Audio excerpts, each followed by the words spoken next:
Hey guys, welcome back to another video. So in this video, our topic is distributive property. So we are going to be using distributive property to solve expressions that we are given. So first, let's see what distributive means. So distributive, we can see that it means the same thing as distribute. So it sounds almost the same as distribute, meaning we are going to distribute some terms in the expression to solve or simplify these expressions. So we have the first question here. So let's see how we are going to solve this one using distributive property. So it says x and times, in the bracket it's -2 subtract 0.5y. So in our last video we did like terms. So let's see if there are like terms within the bracket, so we can first combine those and then multiply by x. But since there are no like terms in the bracket, there are two terms there. There's -2 and -0.5y. So these are the two, but we know that these are not like terms because one of them has a variable and the other one does not. So to expand this expression, we are going to multiply. So how we are going to multiply is we are going to multiply x by -2 and then x by -0.5y. So let's rewrite this expression in the multiplication form. So it's going to be x times -2 plus, and we write x times -0.5y. So -0.5y. So this is going to be our new expression. Now we can simplify this by multiplying. So if we multiply x by -2, we will get -2x. Plus, if we multiply x by -0.5y, we are going to get -0.5x times y. So that is going to be our new expression. Well, we know there's a plus sign here and +1. There's an imaginary 1 here, so +1 times -0.5xy is going to give us -2xy.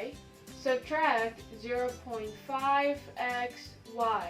When there is a plus and a negative sign, even if there is no one here, a plus and a negative sign, it's automatically a negative sign. So here is our new expression, which is -2x subtract 0.5xy.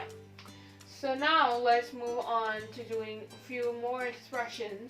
Here we have another expression which we're going to solve. So it says -1/3 times 2 subtract 3x plus 3. So there are two ways to solve this expression. First way, we can just easily distribute all of these terms and multiply them by -1/3.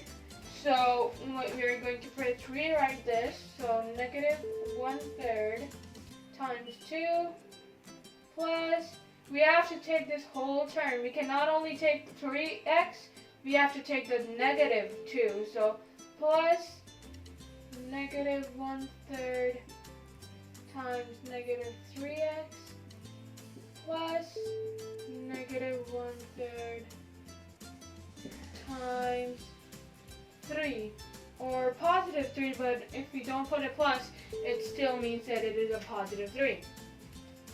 So now we can easily multiply all of these.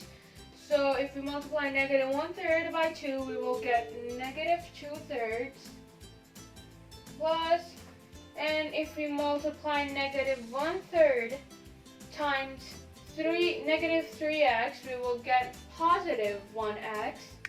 So plus, and we will put an x here. So that means that it is a +x. Now we will put plus this sign here.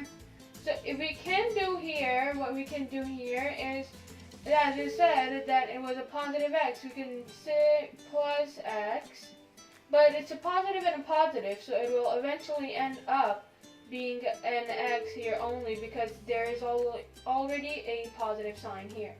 So now we are going to put the plus, so negative 1/3 times 3 is going to give us negative 1. So what we are going to do is we are going to do negative 1. We can simplify these two signs, so let's do that first. So negative 2/3 plus x, positive and negative is going to end up being negative. So this is our final expression that we got, which is negative 2/3 plus x subtract 1. Another way to do this expression is to first simplify within the parentheses. So let's see if we have any like terms within the parentheses. Yes, we do. We have positive 2 and a positive 3 here. And because these two both don't have any variable, this cannot be a like term because negative 3x has a variable, which is x. So first, let's solve within the parentheses. So it is going to be negative 1/3. And we are going to first put the like terms together. 2 plus 3, subtract plus 3, subtract 3x. So here we are going to just combine those like terms, which is going to give us 5, subtract 3x. And now multiply the inside of the parentheses with the number that is outside.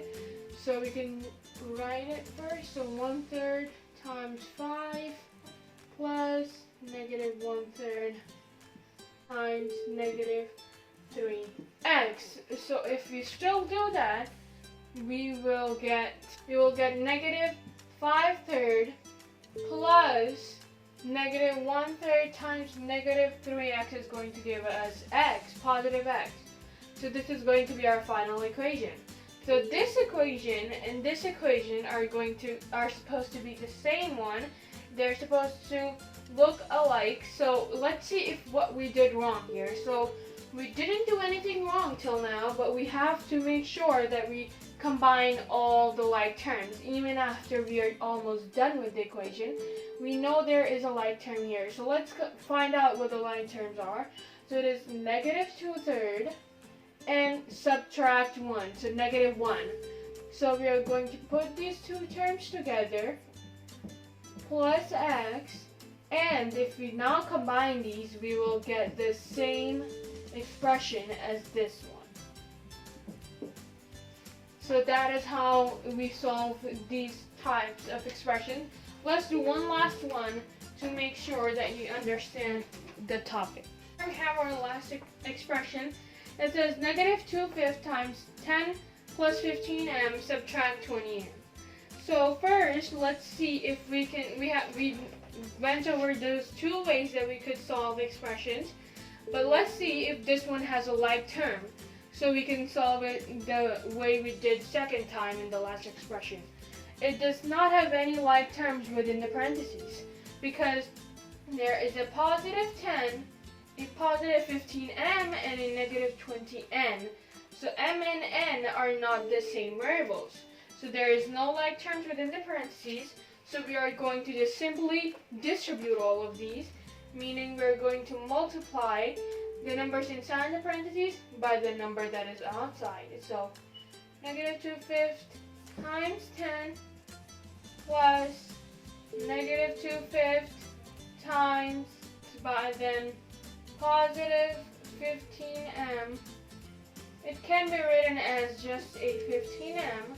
And then we are going to add, and we are going to do negative 2/5 times negative 20n. So now let's try multiplying. So negative 2/5 times 10 is going to give us negative 4.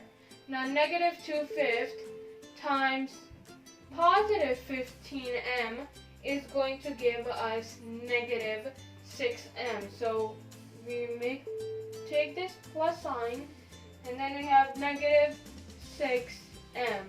So now let's do plus negative 2/5 times negative 20n is going to give us positive 8n. So we can just write 8n here.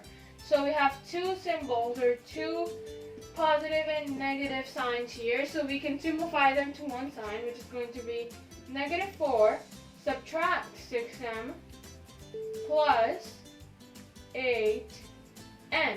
So this is going to be our expanded form or simplified form of the equation using the distributive property. So that's it for today's video. If you guys like this video and learned something through this video, please give this video a thumbs up. And don't forget to subscribe to our channel and ring the notification bell so you get the notification every time our new video comes out.